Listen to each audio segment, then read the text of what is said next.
And as I begin the second part of my khutbah, my dear brothers and sisters, I want to share with you another beautiful story. This is the story of a man who was originally Egyptian, but he lives in the beautiful city of Al-Madinah Al-Munawwarah. And he has made Hajj for the last 20 years in a row, every single year. And he was doing an interview recently, and he was asked, you as a janitor, as a poor man, what do you think is the cause that Allah subhanahu wa ta'ala keeps calling you back to His house? So in this interview, the man says, this is purely from the blessings of Allah subhanahu wa ta'ala. And I'm not sure of the exact reason, but I do remember a particular incident in my very first Hajj that I saved up for the whole entire year before I came for my first Hajj. And I went on this great journey. And as I'm on a bus on my way to Mecca, I see this old woman who is old in age, big in size, struggling to walk with her cane. And you can see that she is in an immense amount of pain. So I thought to myself, what type of individual would I be if I, as a young man, sat on a bus and this old woman had to walk all the way to Mecca?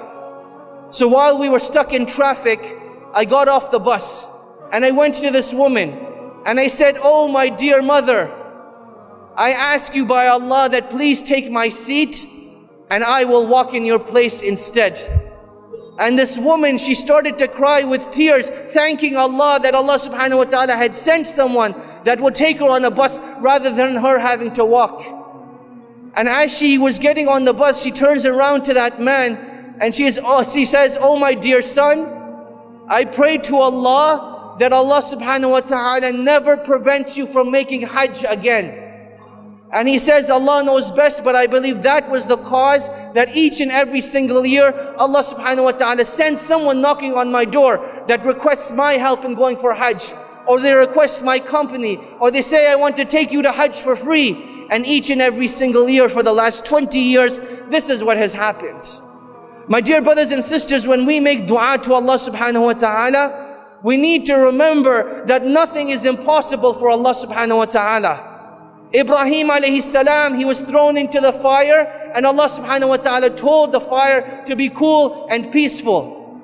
Maryam, the mother of Isa, Allah subhanahu wa ta'ala granted her a miraculous birth, even though it was not humanly or physically possible. Isa alayhi salam was born speaking in his cradle.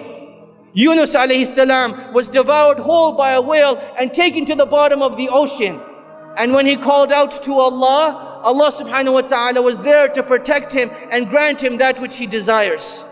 My dear brothers and sisters, that is our relationship with Allah subhanahu wa ta'ala. وَآتَاكُم مِّن كُلِّ مَا سَأَلْتُمُوهُ. That if you were to ask Allah subhanahu wa ta'ala, Allah subhanahu wa ta'ala is shy to turn our hands away empty-handed. Rather, we are the ones that fall deficient. That Allah subhanahu wa ta'ala has given us this great blessing, yet we do not take advantage of it.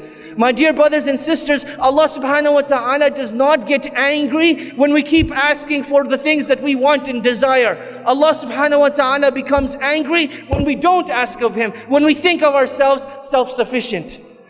My dear brothers and sisters, Allah subhanahu wa ta'ala has legislated this act of dua as our relationship with Allah subhanahu wa ta'ala. It is our way of conversing with Allah subhanahu wa ta'ala. And that is why it is one of the most beloved acts of worship.